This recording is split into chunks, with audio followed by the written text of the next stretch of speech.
NieR Automata. Man, the very fact that this game exists is still astounding to me.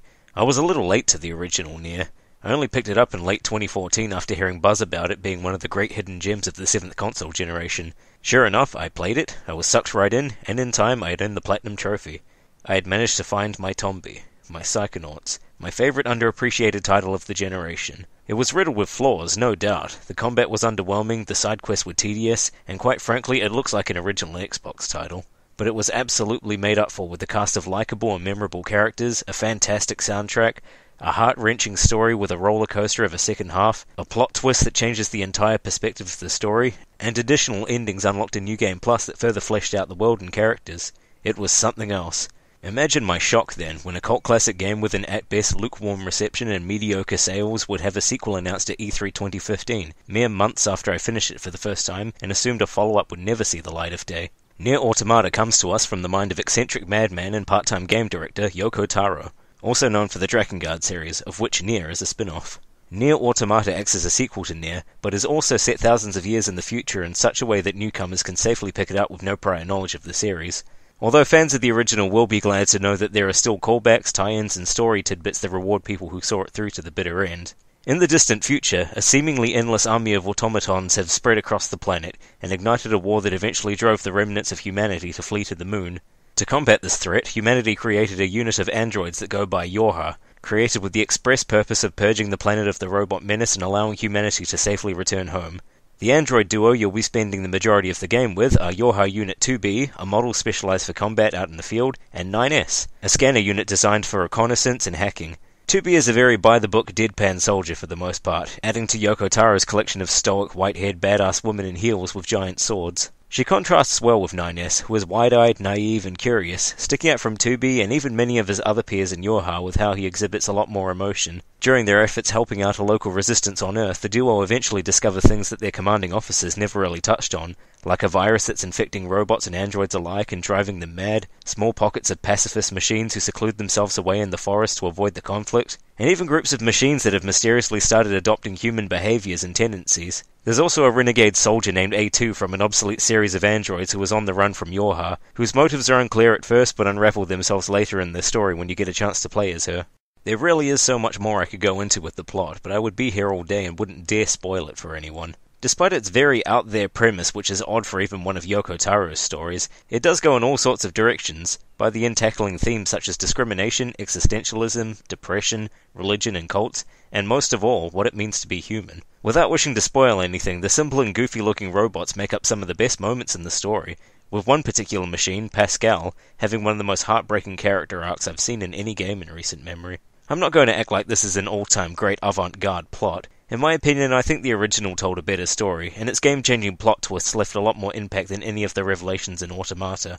Personally, I also preferred the more medieval aesthetic the original's world went for, compared to Automata's more sci-fi focus. That aside, NieR Automata tells a story well worth experiencing, and is one of the heavier narratives to come out of gaming this year.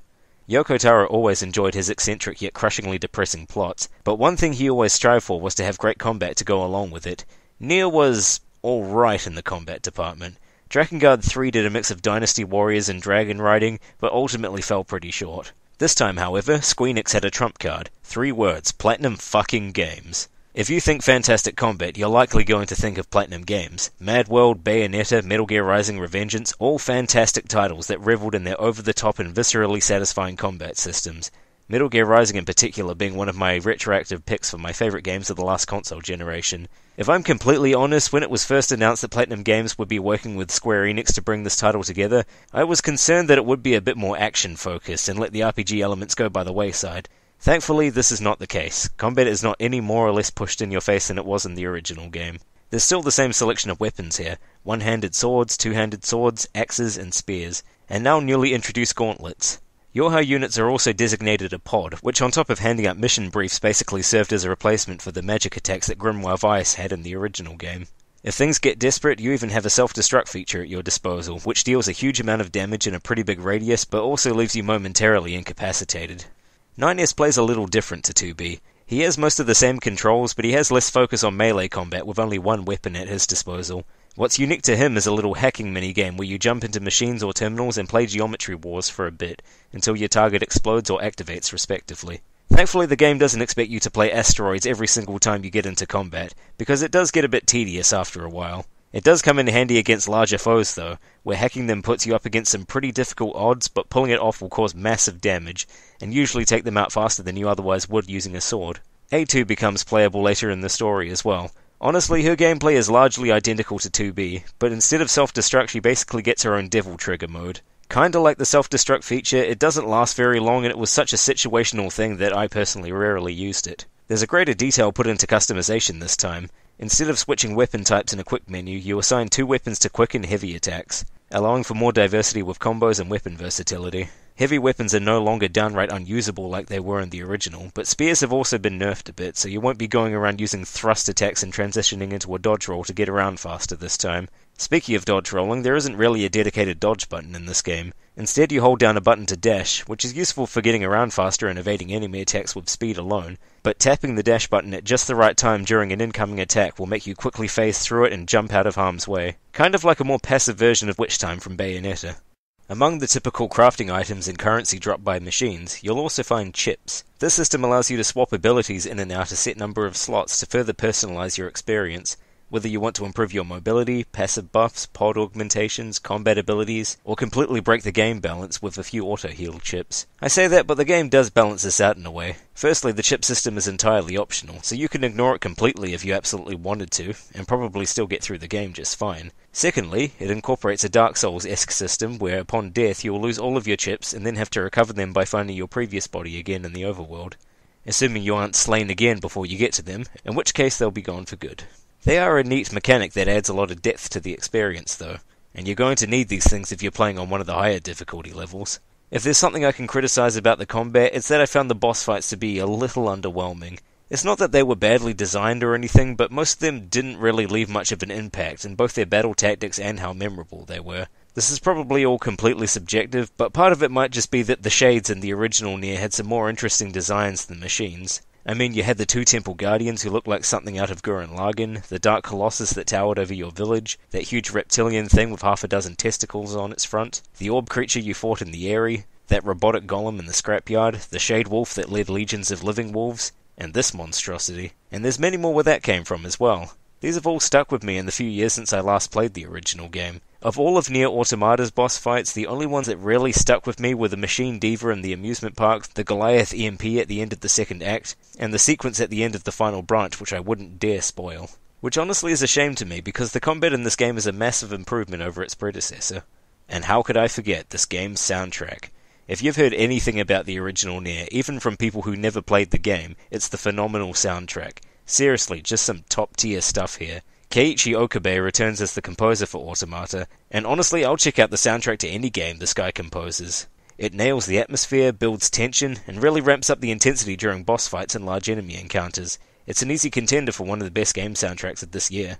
If you're planning on finishing the story in its entirety, one thing you need to be aware of is that as far back as the original Drakengard, Yoko Taro's idea of an ending is that the credits rolling doesn't mean it's over. If you play through the first credit scroll, you'd probably be forgiven for thinking the game was disappointingly short and anticlimactic, but this isn't the case. Again, without wishing to spoil anything, there are 5 main endings in NieR Automata, branches A through E. Branches A and B take place during the events of the first half of the game. The first where you play as 2B, and the second where you play as 9S, with a different perspective on events and some previously unseen dialogue and scenes intertwined that start to hint at the greater mysteries behind the story. Pretty much exactly how the original NieR handled its extra branches. Branches C and D take place in the second half of the story, and play out very similar to each other, but have 2 different endings that you're given to choose from when the time comes.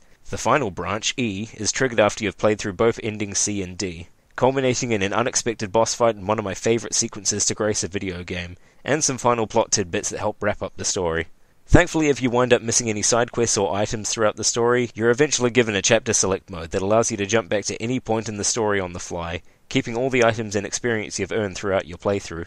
On top of this, there are also 21 gag endings, which basically serve as the bad endings if you meet certain criteria. You'll know when you get them. They're not story crucial, but they are good for a laugh. The first NieR was my favourite game of the last console generation, but honestly it's hard to recommend to some people due to its slow start and a few tedious gameplay elements that kind of hold it back. This, on the other hand, I can wholeheartedly recommend. Hands down the best current-gen game I've played to date, and probably even one of the best stories I've experienced in a game. The whole thing still very much sits in a particular niche akin to the original, but at the same time it was an unexpected runaway success that won the hearts of many newcomers and long-time fans alike. I'm so glad that this game did well, not only because it gives hope for other weirder niche games to have breakthrough success in the mainstream, but I really want to see Yoko Taro go on to do more projects since he's one of those weird auto-directors who has such an undeniable charm to everything he does. Definitely pick this game up if you get the chance, because you're in for quite a ride. I'm frankly surprised I went through all of that and didn't even make one mention of 2B's but FUCK!